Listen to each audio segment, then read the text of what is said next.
you should live like a poor person. What I mean by that is that you shouldn't pay attention to what society thinks a rich and a poor person looks like, because in actuality, society's got it the complete wrong way round. As you can see on the screen here, this is two primary examples of how two different people who live very different lifestyles can actually have the exact opposite of what society might think they are. So on the left-hand side here, you have a guy who's earning £30,000 a year. He's living in some kind of studio flat, and all he's got in there is a chair and a television and a bed and a kitchen somewhere.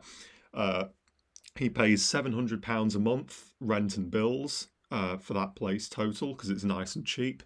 And he pays about £200 a month in everything else, like paying for groceries, any direct debits he's got, etc.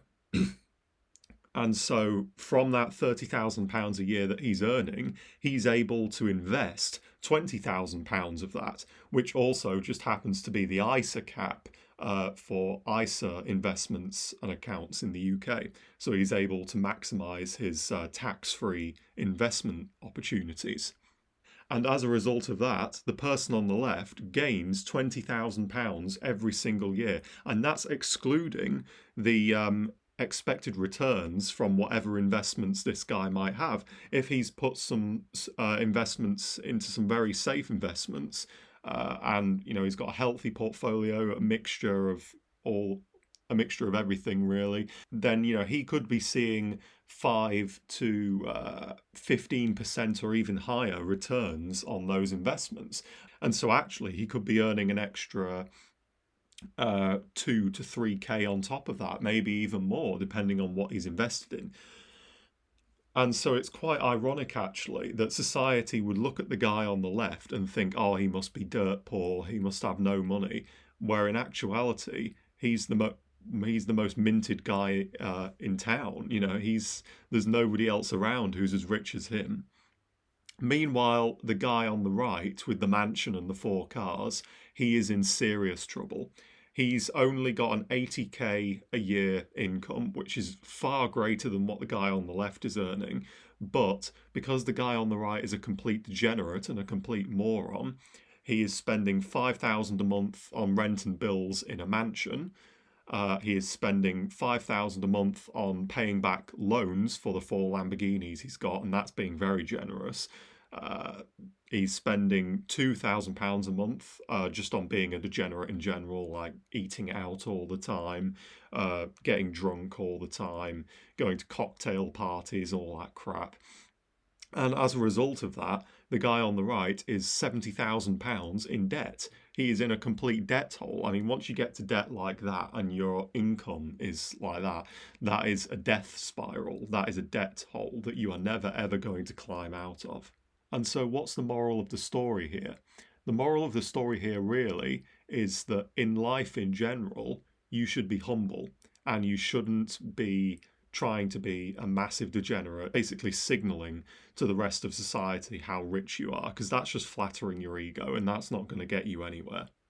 I've heard horror stories of people who've gone on Wall Street bets with £3 to £4 million already saved up somehow, or that they've inherited it or whatever, and they've dropped it all on the market, hoping they can turn £3 million into, say, £30 million, and they've lost it all.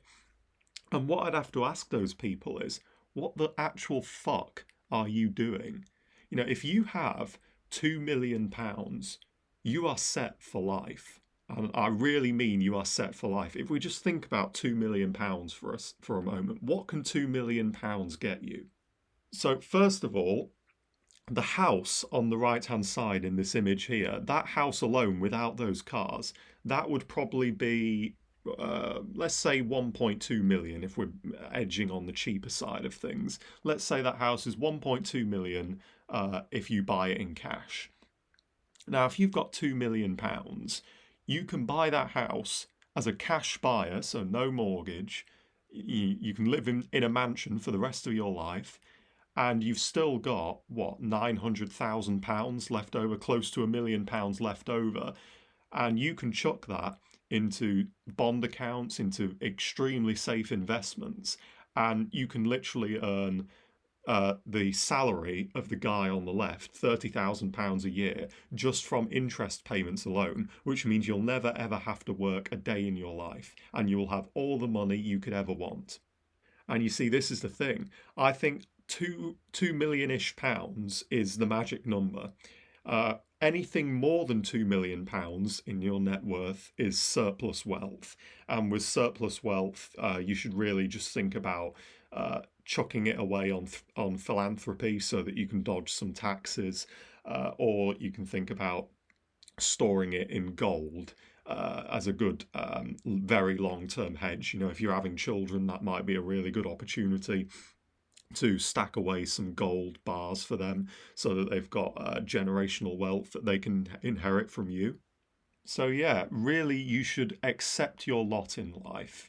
And I think this is really the problem that people on the right-hand side here seem to fall into, is they don't accept their lot in life. You know, God has come down from up high and he's given you £2 million, let's say. Just imagine you have £2 million.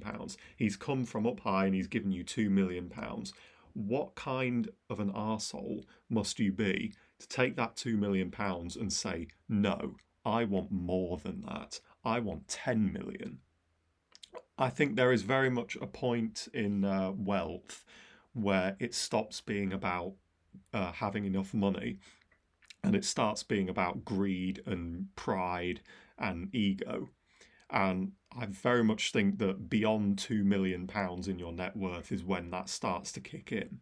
Because, like I said, no human being could ever need more than £2 million in their entire life forever. You know, like I said, you can invest 1 million of that and live off of that for the rest of your life. You can spend the other million on a house. Anything more than 2 million, that's when you start to see people getting really degenerate and getting into, let's be real, satanic themes of, you know, just trying to take from everyone else, take, don't give anything back. Yeah, that's when it becomes very satanic. And you will be punished for it. You're not going to get away with being a literal parasite. At one point or another, something's going to come and bite you. And so stop being like the people on the right-hand side. All you need, if you are a man on your own with nothing else going on, all you need is some kind of small bungalow, so you don't have annoying neighbours, and you can pay, what, £800, £700 a month rent on that, or you can buy it outright if you've already got the cash for it and you want to go down that avenue, and just live within your lot, live within the class that God has given you when you were born. You know, you could have been born into a rich family, but you weren't. You were born, if you're watching this video, you were most likely born into a middle class to low class family. And so the lesson to take away from that is just accept where you are. Don't try and be this, I need to be a millionaire in 5 years, otherwise I'm worthless, this, that, and the other. Don't be like that. That's ridiculous and retarded. All that is it's just pompous ego signaling to tell other people, look at how great I am. Aren't I great? I've got £50 million and you've got nothing. Don't you suck? You know, that's not going to get you anywhere in life. Live like a poor person and God will reward you. Live like a degenerate and you'll send yourself to hell.